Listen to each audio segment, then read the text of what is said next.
Hello बच्चों, welcome to trending tutor. स्वागत है आपका एक बार फिर से ट्रेंडिंग ट्यूटर पे। और चलिए आज हम कंटिन्यू कर रहे हैं अपना part number 2 chemical reactions and equations के इम्पोर्टेंट क्वेश्चंस का। अगर आपको 95 प्लस स्कोर करने हैं, ठीक है, तो कुछ ये इंपॉर्टेंट क्वेश्चंस हो रहे हैं, इनको आप रिवाइज करें, इनको आप प्रैक्टिस करें।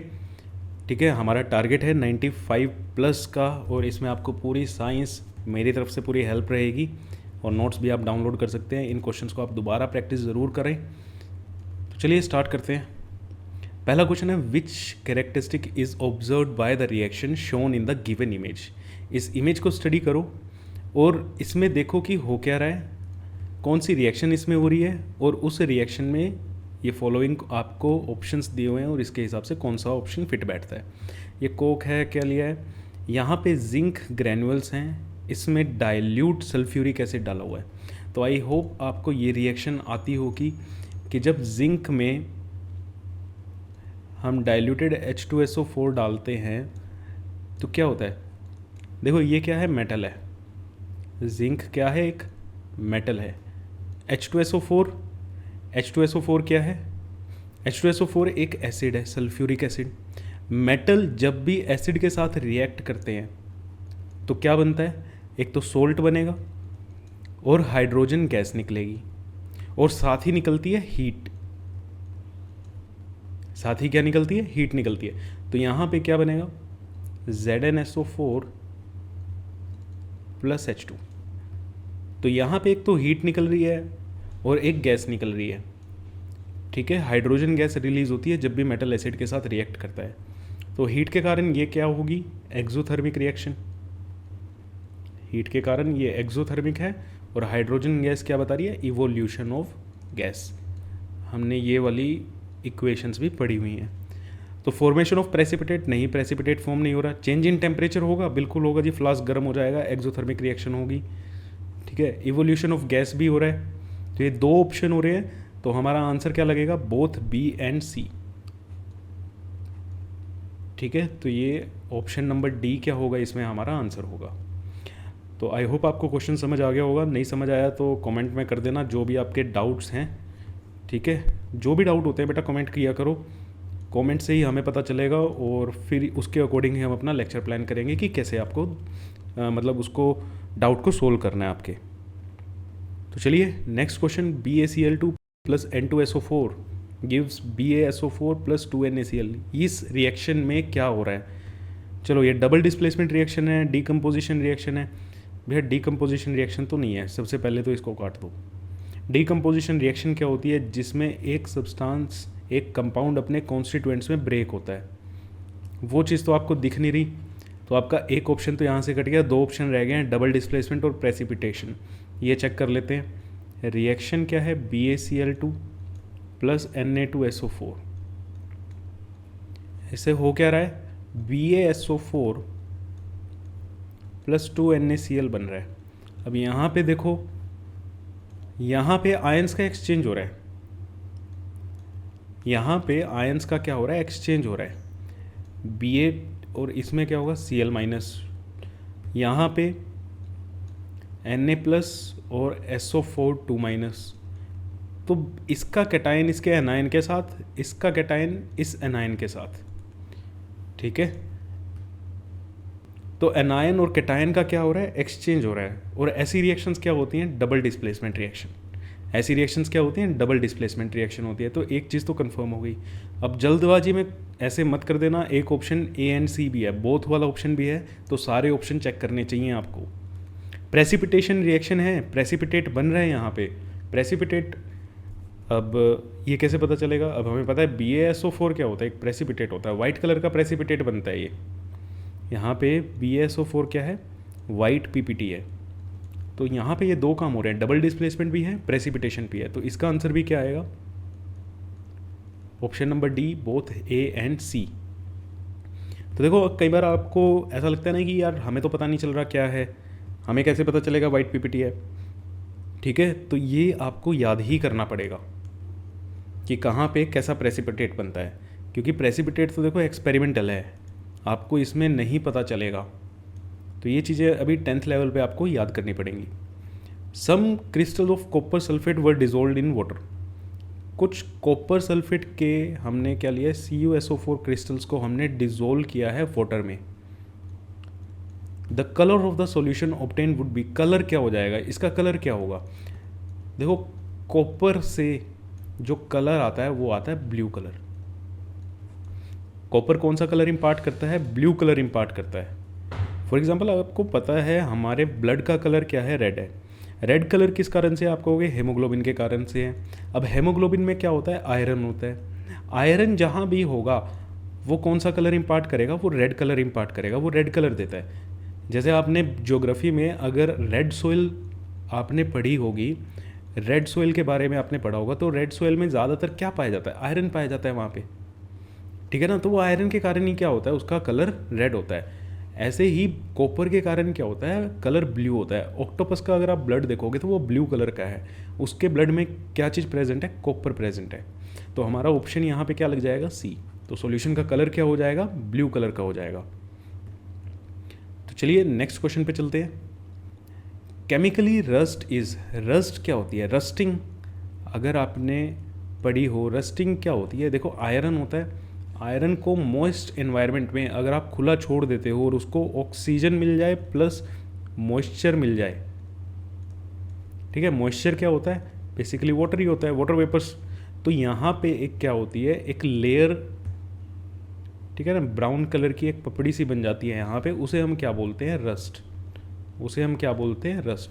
और रस्ट का यहाँ पे फॉर्मूला पूछा गया है आपसे, रस्ट होती क्या है, मीन्स हाइड्रेटेड फेरस ऑक्साइड होती है, हाइड्रेटेड फेरिक ऑक्साइड होती है, या सिर्फ खाली फेरिक ऑक्साइड होती है।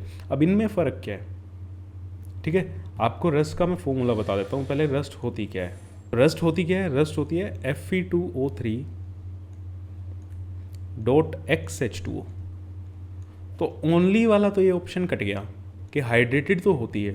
अब ये हाइड्रेटेड यहाँ पे ये क्या है, वाटर ऑफ क्रिस्टलाइजेशन कहाँ से आई, इस मॉइस्चर से आई। कितने आए हमें नहीं पता, ठीक है। मॉइस्चर कैसी कंडीशन है, ज़्यादा ह्यूमिड है, ज़्यादा मॉइस्ट है या कम मॉइस्ट है, उसके ऊपर से ये वाटर ऑफ क्रिस्टलाइजेशन वेरी कर जाते हैं। तो इसीलिए हम यहाँ पे क्या लगाते हैं, XH2O।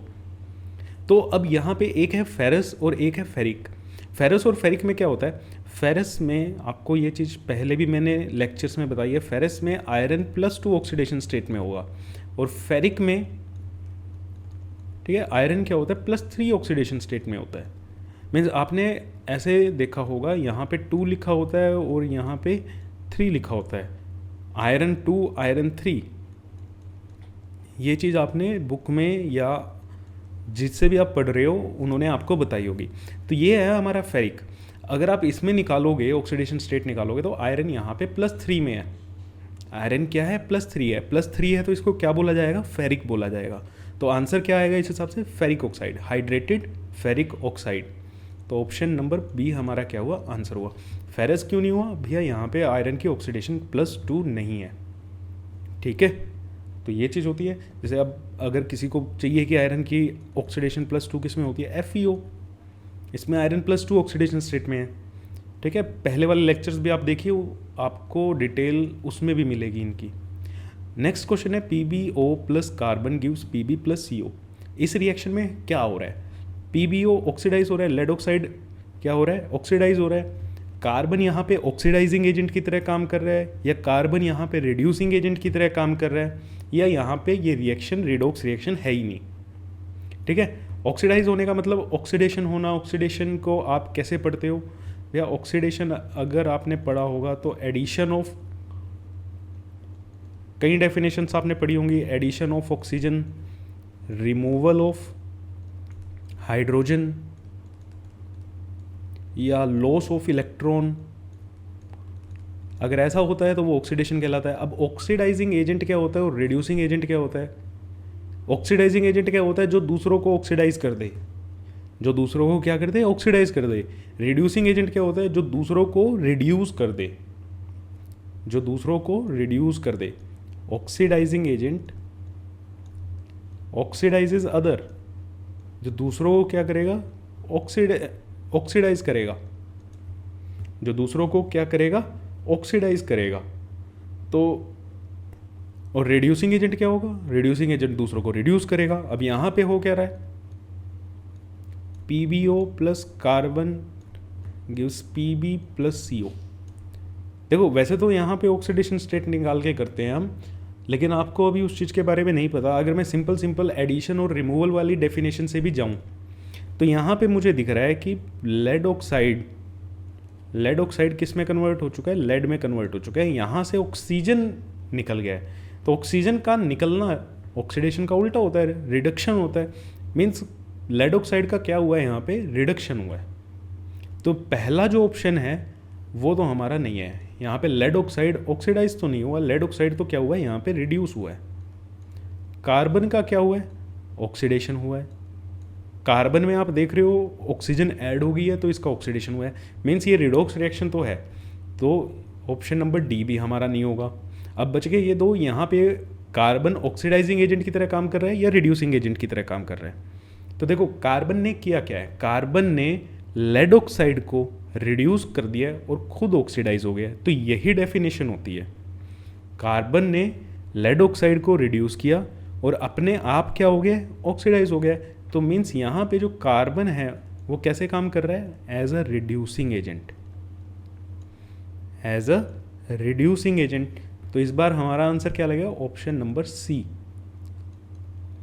ये हमारा हो गया आंसर। तो आई होप आपको मज़ा आ रहा होगा और आपने ये चीज़ें सीखी भी होगी कि कैसे करते हैं। अब मेरे को कमेंट में ये भी बताना कि जितने आप ये क्वेश्चन कर रहे हो आपको कितने आते थे इसमें, ठीक है ना। ये शायद से 8-10 क्वेश्चन है, ठीक है। आई डोंट नो एग्जैक्ट कितने हैं। तो चलिए नेक्स्ट क्वेश्चन चलते हैं। Why does not silver evolve hydrogen on reacting with dilute H2SO4। अब यहाँ ये क्वेश्चन किस पे है, ये क्वेश्चन ना एक्चुअली हमने पहले ऊपर जिंक वाला क्वेश्चन किया था, ये वैसे ही सेम क्वेश्चन है। कह रहे हैं सिल्वर जब H2SO4 से रिएक्ट करता है तो हाइड्रोजन क्यों नहीं निकालता। सिल्वर क्या है, मेटल है। सिल्वर क्या है, मेटल है। अभी हमने पीछे लिखा था मेटल जब एसिड के साथ रिएक्ट करते हैं तो सोल्ट बनता है और हाइड्रोजन गैस रिलीज होती है। अब कह रहे हैं सिल्वर भी एक मेटल है, सिल्वर जब H2SO4 के साथ रिएक्ट करेगा तो यहाँ पे तो कोई रिएक्शन हो नहीं रही, यहाँ पे तो आपकी हाइड्रोजन गैस निकल नहीं रही। तो ऐसा क्यों हो रहा है, ये जो रिएक्शन है metal plus acid give salt plus water, ये एक डिस्प्लेसमेंट रिएक्शन है। ये कैसी रिएक्शन होती है, ये एक डिस्प्लेसमेंट रिएक्शन होती है। और डिस्प्लेसमेंट रिएक्शन में आपने एक चीज़ पढ़ी थी, रिएक्टिविटी सी। जो मेटल हाइड्रोजन से ज़्यादा रिएक्टिव होगा वही क्या कर पाएगा, हाइड्रोजन गैस रिलीज कर पाएगा। और आपको रिएक्टिविटी सीरीज में पता है सिल्वर जो आता है वो हाइड्रोजन से नीचे आता है, सिल्वर हाइड्रोजन से नीचे आता है। तो इससे नीचे आ रहा है मीन्स सिल्वर हाइड्रोजन से लेस रिएक्टिव है। लेस रिएक्टिव है तो ये इसको डिस्प्लेस नहीं कर पाएगा, हाइड्रोजन को नहीं निकाल पाएगा। तो आई होप ये चीज़ समझ गए होगे। यहाँ पे मैं आपके लिए लिख के भी लेके आया हूँ ये कि silver does not evolve hydrogen on reacting with sulphuric acid because silver is less reactive than hydrogen. Silver hydrogen से कम रिएक्टिव है तो ये रिएक्शन हो ही नहीं पाएगी because this reaction is a displacement reaction. Next चलते हैं। What happen chemically when quick lime is added to water. अब क्विक लाइम जब हम वाटर में ऐड करते हैं तो हमें पता है भैया क्या होता है, CaO, ये क्या है, क्विक लाइम है। इसको जब हम वाटर में ऐड करते हैं तो क्या होता है, ये रिएक्शन तो आप लिख लिख के थक गए होगे, ठीक है। ये रिएक्शन में क्या बनेगा, स्लेक्ट लाइम बनेगा। ये रिएक्शन में क्या बनेगा, स्लेक्ट लाइम बना। और हो क्या रहा है इसमें भैया, ये रिएक्शन की ऑब्जर्वेशन भी मैं लिखवा चुका हूँ, है ना भाई। वाइग्रस होती है, हिसिंग साउंड आती है और हाईली एक्सोथर्मिक रिएक्शन है। तो बस यही होता है सर, और तो इसमें कुछ नया होता नहीं। तो ये रहा आपका आंसर, ठीक है। ये रहा इसका आंसर कि इस रिएक्शन में, रिएक्शन मैंने लिख दी है यहाँ पे, क्या क्या हो रहा है। ये रिएक्शन बहुत फास्ट होती है, बहुत फास्ट का मतलब वाइग्रस, आपने ये वर्ड पढ़ा होगा। A lot of heat is evolved in the reaction means reaction is exothermic. बहुत बार हमने ये डिस्कस किया है, हिसिंग साउंड प्रोड्यूस होती है। तो यही क्या है, इसकी ऑब्जर्वेशंस हैं। तो चलिए नेक्स्ट क्वेश्चन पे चलते हैं। What happen to lime water when CO2 is bubbled through it in excess. Okay, अब यहाँ पे एक वर्ड बहुत ज़्यादा इंपॉर्टेंट है इसमें, एक्सेस।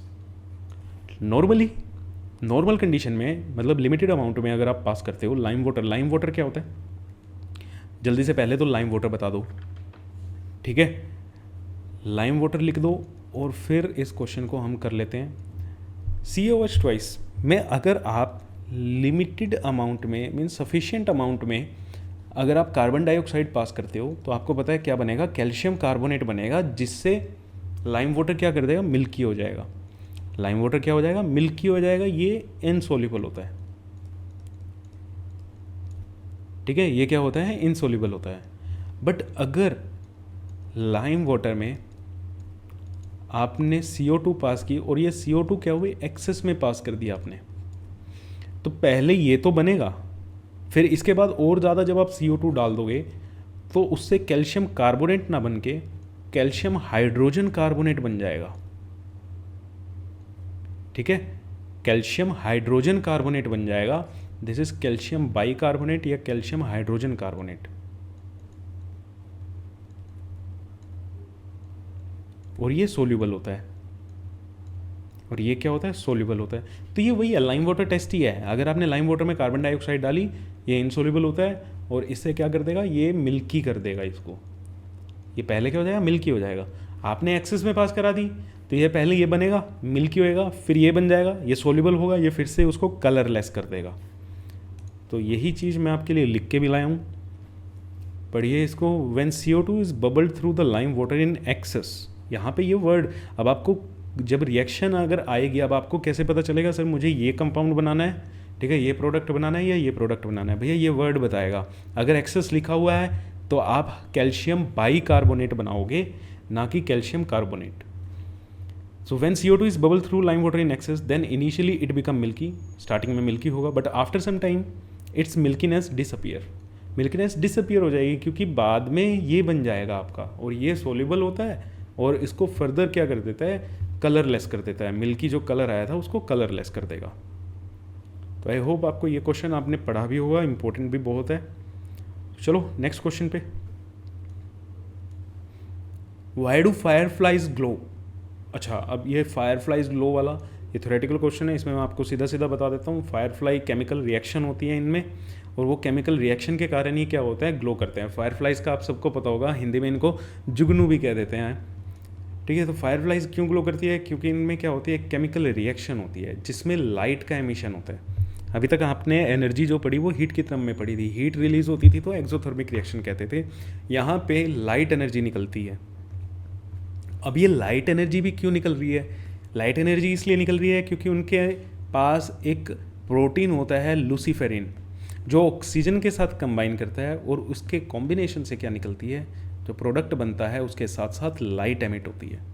तो ये केमिकल रिएक्शन होती है। कोई बल्ब वगैरह नहीं लगा हुआ है, जैसे बचपन में आप करते होगे, ठीक है, जार में पकड़ लेते होगे, ग्लास जार में, तो वो सब चीज़ें, या हाथ में पकड़ के घूमते होगे रात को अंधेरे में, है ना। तो आज उसका रीज़न समझ आ गया। वो प्रोटीन का नाम याद रखना, क्या होता है प्रोटीन, कौन सा होता है, लूसीफेरिन।